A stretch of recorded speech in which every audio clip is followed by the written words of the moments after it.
let me introduce this extraordinary panel of climate activists and leaders. They are all leading or part of organizations that are recipients of the Coachtopia Catalyst Fund, which in partnership with 1% for the Planet is donating 1% of Coachtopia revenues to funding, supporting, and catalyzing climate organizations, climate nonprofits led by our Beta community members. So 70% of all Gen Zers are involved in a social or political cause. Why do you think activism is so important to Gen Z? Gen Zs are so involved socially and politically because it's sort of an obligation for our generation, right? Climate change and all these other pressing issues that we face, the poly crisis that we face on a daily basis, is timely and it's fatal. And I feel like those two reasons right there, us knowing that we just don't have time to wait, really gets our gooses going. It gets our fires lit as a generation. The reality is that we're not the first generation to go through this, and there is an intergenerational thread and inheritance that we're all a part of. And I think acknowledging that is also really good for our mental health, and recognizing that even though the circumstances like the climate crisis are quite new, and what we do in the next 10 years is really critical for all future generations, what we need right now in the language, in the perseverance, it all has happened before. So I would really recommend that you all dive into the thought leaders that have come before us, because they have left behind so much for us to utilize now. But I think that it's just a really important time to act, regardless of which generation you're in, what age you are, which community you come from. I think Gen Z was just in line, I guess, as well as it, and kind of solving these issues, because it's not about, oh, we should maybe act right now.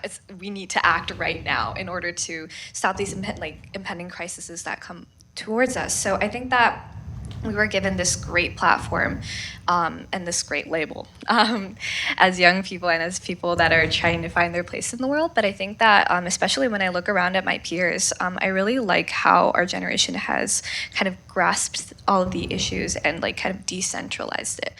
We have so many tools and opportunities at our fingertips to have our voices heard in a completely unprecedented way. And, Gen Z is also incredibly diverse generation on a number of different levels.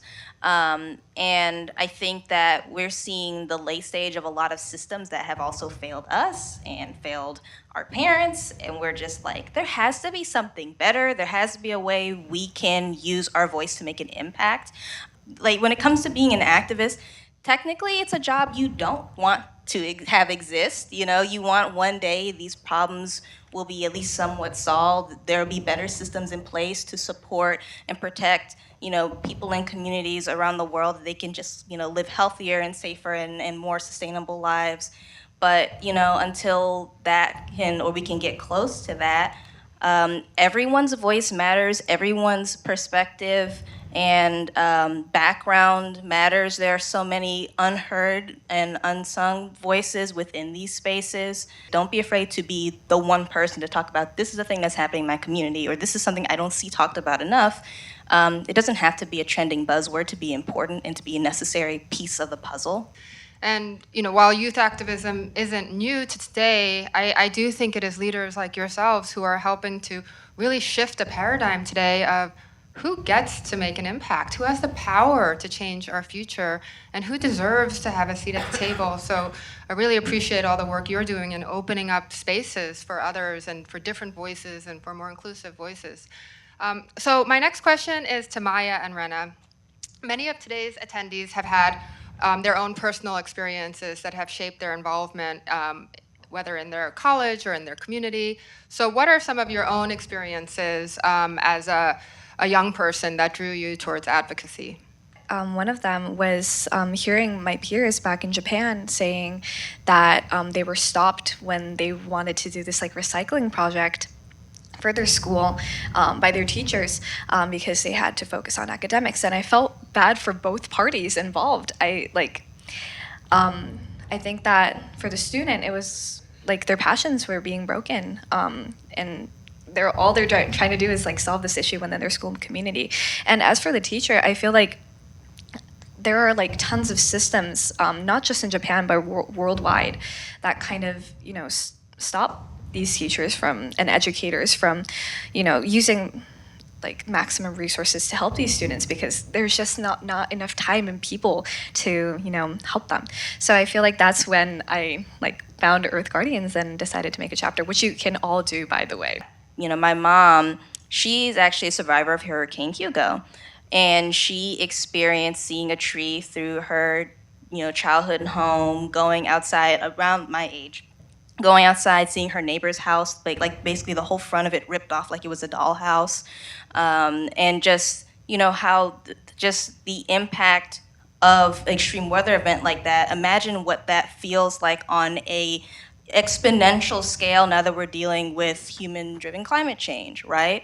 That's a moment that will always stick with her. And I've just always been very passionate about centering people's lived experience. There's a ripple effect to solutions that are more inclusive, more accessible, that impact people outside of that community in a positive way as well. So all in all, there's a collection of different moments, but I've just always really had like a passion and affinity for the natural world. Okay, my next question is to Emmy and Wawa. So you both talked about the fact that there are so many issues in the world that need fixing. How did you both focus in on your particular cause? For me in particular, how I focus in on a particular cause is by first starting internally. I start with myself. What is my why? What gets me sparked? What really ignites my passion, right? Thinking about that emotionally, spiritually, like we also talked about in the last panel, and physically, not just things that drive my intellect, but things that drive my spirit, that make my body move. That's where I start. What wants me to put my feet on the ground when I wake up in the morning, right? So starting internally, reflecting on what kind of world you want to see and creating that world within inside yourself first. And so when we're able to create profound change, you create a blueprint, you create a path, you open doors or windows for others to step in. So even though you're focused on one cause or one area, you could be influencing a whole other cause that you're not even aware of, just because you're giving someone the strength and the courage to also step up and create change. So yeah, find your why, refine it, and then always remember that everything is connected. So I'm the founder and executive director of a nonprofit called Black Girl Environmentalist. Our whole goal is to, BGE. Our whole goal is really to empower the next generation of Black women and Black gender expansive folks in the green economy space, sustainability, climate, environmental, whatever you want to call it, because they really need us. I decided I wanted to be a climate activist when I was 15 years old. I took an environmental science class. I won't bore you with that story, but I knew I wanted to do this work. And now I get to lead an organization that is now funded by the Catalyst Fund, where we have a lot of programs to really support folks getting their foot in the door, particularly early career individuals. So first 10 years of experience. So that's like high schoolers, college students, recent graduates. And specifically with this program, with the Catalyst Fund, we are getting supported with our Hazelem Johnson Fellowship Program, which is a program that is supporting this summer 14 college juniors, college seniors, and recent graduates to get their foot in the door in the climate space through 10-week long internships where they receive at least an $18 an hour wage, with almost all of them $20.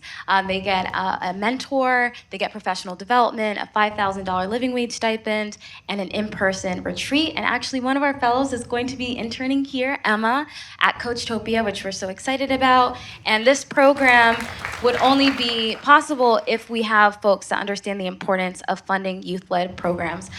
But I wanted to thank our panelists today for their incredibly inspiring work, for sharing their journeys. I am just so deeply impressed by all the moments of fear and the moments of courage it took, to create the spaces that you did for yourself and for others. And I hope all of you found it as inspiring and with takeaways for how you might chart your own path going forward.